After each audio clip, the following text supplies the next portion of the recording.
83 years old, and I'm about to tell you something they won't teach you in any relationship book. I killed a marriage once, not with rage, not with infidelity, with nothing. Pure, quiet, deliberate nothing. And I watched it happen like I was observing someone else's life. That woman, she was 34 when she finally understood. 34. I'm telling you this because you're probably doing the exact same thing right now. And you think you have time to fix it later. You don't. Listen to me. Love doesn't die in explosions. Nobody warns you about that part. You think relationships end with screaming matches, with someone packing a suitcase in anger. That's the Hollywood version. The real version is much quieter, much crueler. It's the version where you kill something slowly, day after day, without even noticing you're holding the knife. She kept a blanket. After he left, 3 years later, she still had this blanket on the couch, folded perfectly down the middle, that crease in the fabric, you understand? That was the ghost of where two people used to sit, where they used to exist together in the same space. And every morning she'd straighten it, like muscle memory could resurrect what she'd starved. The weird part, and I want you to sit with this, she'd get annoyed at herself for straightening it, like the blanket was being stubborn, like the blanket was supposed to remember. But blankets don't remember. People do. And that's the problem. I've lived long enough to understand something most people won't accept until it's too late. Love isn't a feeling that happens to you.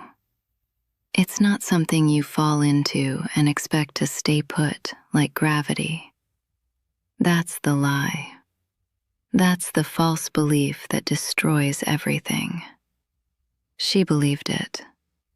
She was confident in that way young people are confident, that love would just sustain itself, like breathing, like the sun would come up. You wake up next to someone long enough, and you start to think they'll always be there.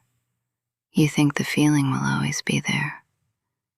So when you're exhausted, you scroll.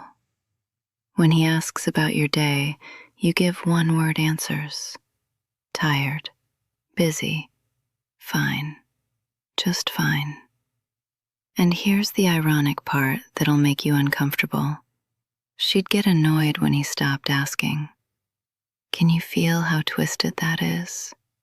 She wanted him to keep reaching for her while she was pushing him away. She wanted him to keep trying while she was checking her phone. She wanted to feel pursued while offering nothing in return. The small signs were everywhere. His texts got shorter. You know what that means? That means he was learning that words disappear into silence, learning that effort isn't reciprocated. He started sleeping earlier, laughing at his phone instead of at her jokes. These weren't accidents. These were the sounds of someone slowly accepting that they're alone in a marriage. But she thought they were just going through something, a phase, a rough patch. She told herself the feeling would come back. She waited, and while she was waiting, he was leaving. Not in one moment, in 1,000 small moments. Every time she chose the phone, every time she chose tiredness, every time she chose distance and called it just being tired. I need you to understand something. I'm old. I don't have time for soft truths anymore. I've watched too many people realize this too late. The moment she finally knew, it was a Tuesday. Afternoon light cutting through their bedroom. Not yellow light, not romantic light. The kind of light that's just honest, harsh. He was packing a suitcase.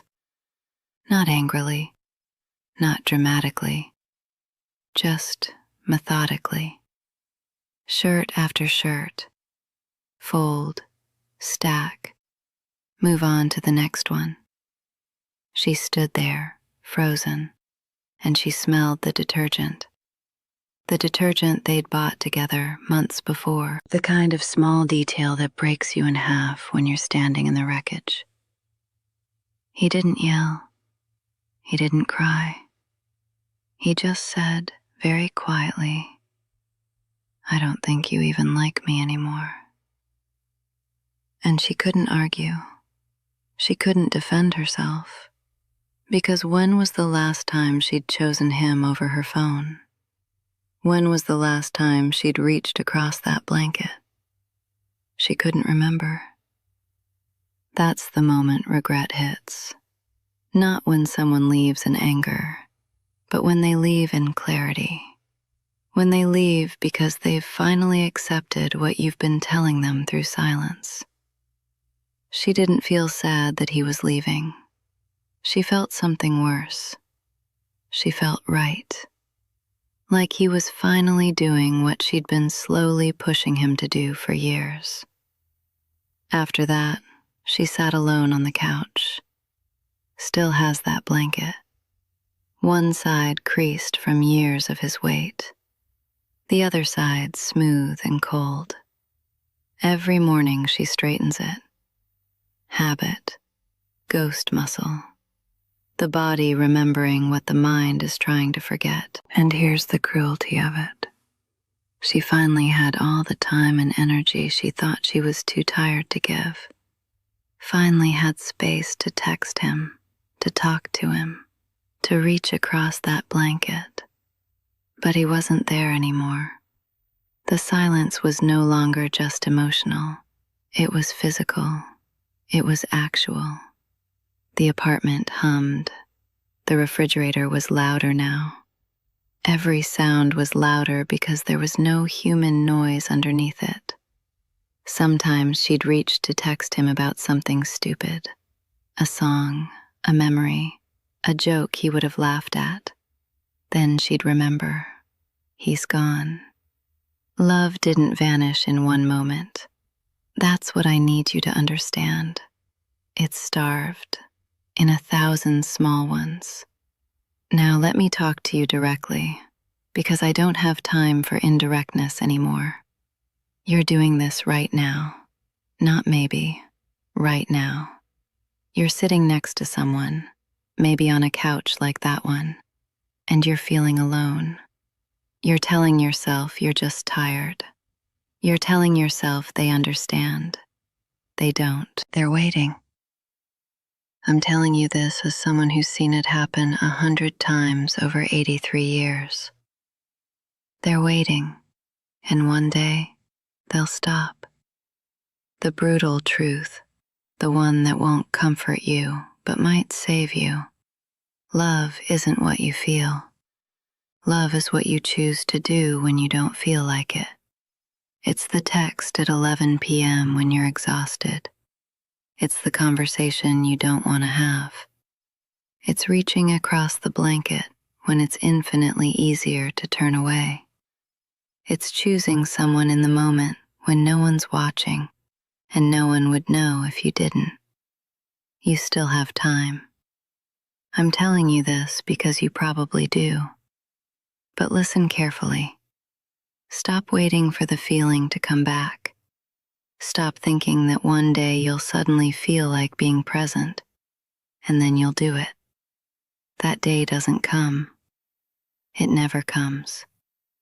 Choose first, feel later. That's the only thing that survives. That's the only thing that lasts. And if you're sitting next to someone right now, if there's someone in your life who's still reaching for you, still texting you, still trying to make you laugh, don't wait. Don't be the reason they learn to stop. Because when they do, there's no getting that back. There's just a blanket, creased down the middle, forever.